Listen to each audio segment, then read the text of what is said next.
In Photoshop, you can use shapes to create all kinds of designs, but you can use them to create layers.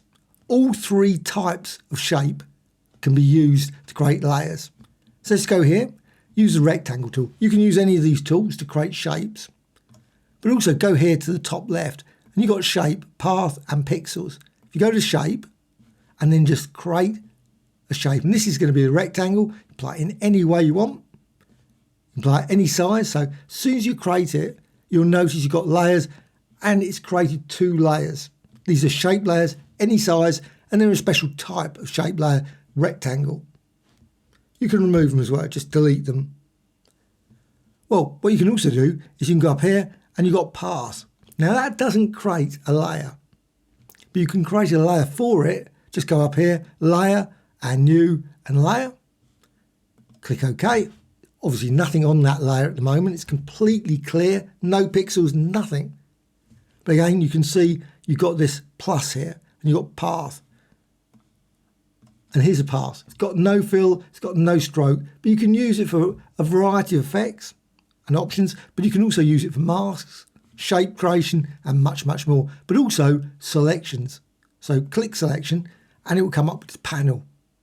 And the selection is great for controlling or constraining.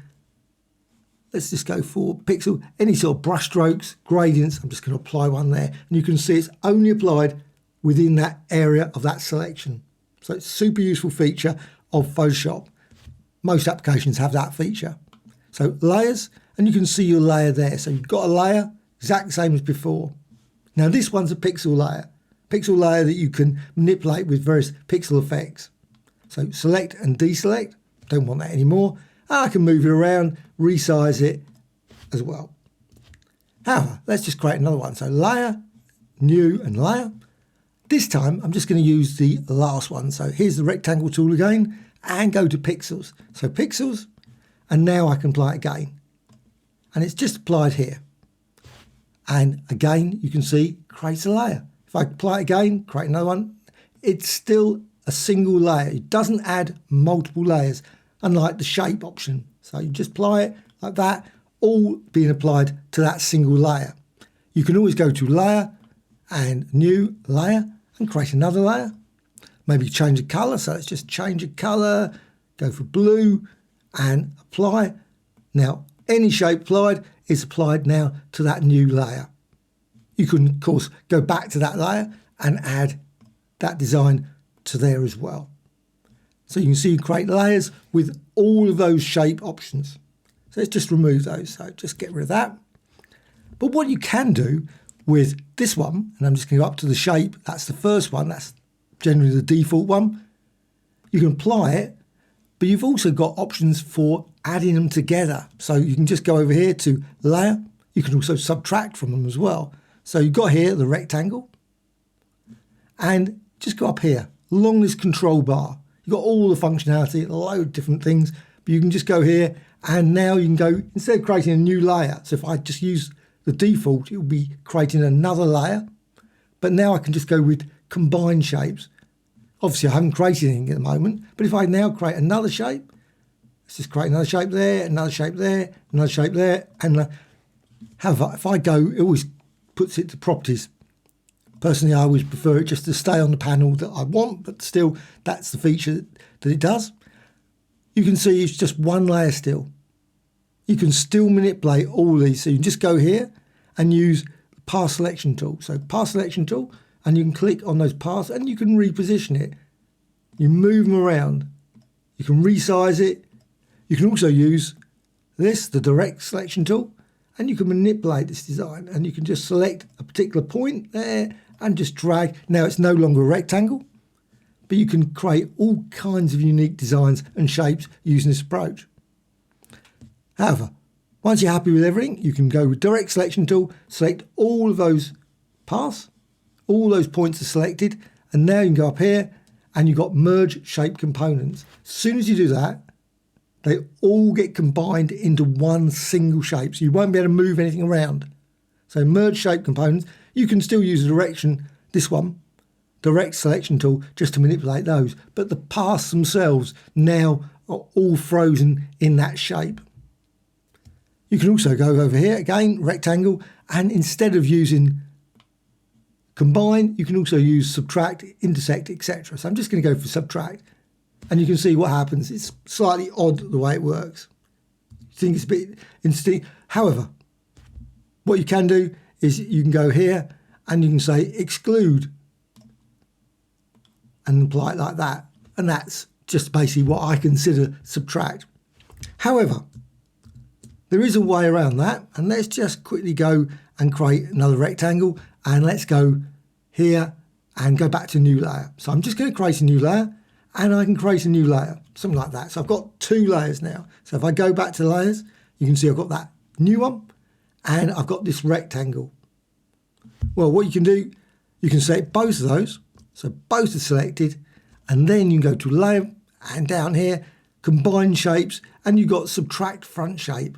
One you just created, that rectangle, so subtract front shape, and then it's removed. So you might find that more instinctive.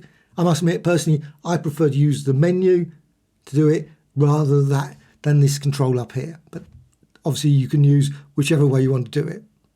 And again, you can still manipulate the points. You can just go here and you can select various things. Let's just go direct selection. Make certain you only select that point. If you select that path, it will move the lot because they were all selected. All the points were selected. They will all move. But in this case, you can then just move that one. You can click on that one, move that, and you see you can build up and create all kinds of complex designs. Well, got that design now, and of course you can duplicate it. So hold down the Alt or Option key, and you can drag. And now again, you see you've got 2 shapes. It's created another layer.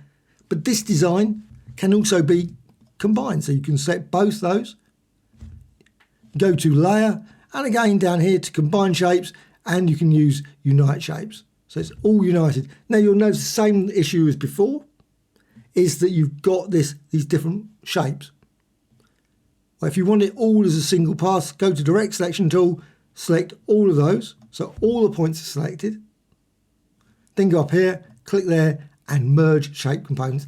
And again, it's completely frozen into that shape design, which you can, if you want, go to edit, and you can define it as a custom shape. So you can store it away for future use. So you're not going to lose that. So you've created this design, edit menu, and then define custom shape, and you can store it away.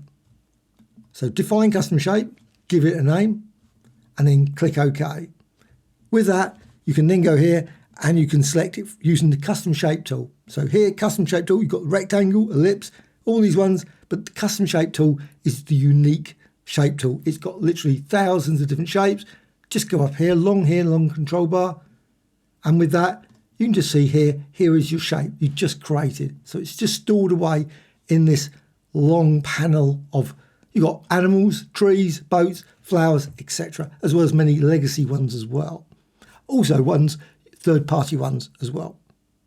The shape design, if you apply it as a layer, can be resized as well as rotated and transformed in all kinds of ways. It doesn't matter if you use it as a pixel layer or as a shape layer, you can transform it. Though personally, I prefer to do transforms with something like a vector design like this, because you can make it any size, but if you do it with a pixel layer, after a while you might find it doesn't look as great. So let's go up here, move it around, and that's using the move tool, so you can reposition it.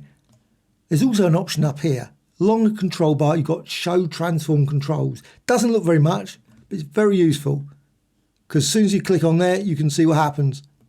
So if you click show transform, you've got these bounding box. The bounding box, that shape, and you can resize it. So you can make it smaller, you can also rotate it, you can also do other things as well. You can hold down the shift and you can drag this up and down, and much more. There's also other controls as well, so let's just press return, go to edit, and down to transform path, and you've got scale, rotate, skew, distort, perspective. So you might like to decide, oh, I want perspective.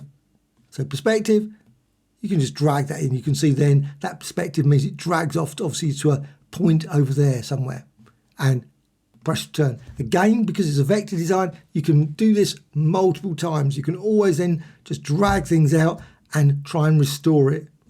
Not always possible, not always achievable. But you can also go to press return again. Once you've done that, edit and transform paths.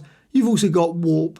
Now warp is a bit harder to return to the previous one. So if you got here in the warp, now you can warp this design in all kinds of ways. You've got a number of options. You've got here warp, longest control bar. Control bar is always a great place to check. So you've got here, you've got arc lower, arc upper. So you go for one of those. So arc upper, and it will distort that design. Now that's not the end point. You can still continue to manipulate it even more using such things as the bend, as well as the horizontal and vertical. So you do that, you can distort it that way, and vertical, distort it that way. So literally you can distort your design in countless ways using the warp as well as other transforms.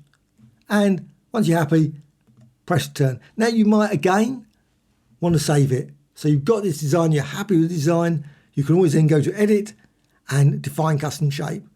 Any change to the custom shape here, anything you created like these transforms, does not change the custom shape in the custom shapes panel. So you come back to it thinking, oh, that shape has been turned into this. No, it hasn't. It's exactly stored as it was created.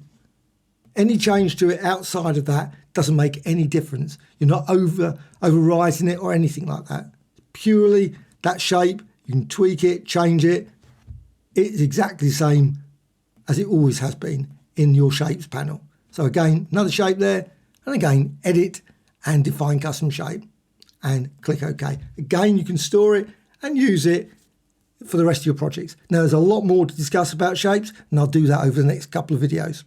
If you've got any questions, please let me know in the comments below. Always great to hear from you. What other things would you like to see about shapes and designs? Also, have you been using shapes? Do you find them useful? How do you use them? Do you use the vector, or do you prefer using them as pixels? A like or dislike, always appreciated. Also, please subscribe. Always add new tutorials about Photoshop, Affinity Photo, Designer and many others. Thank you much.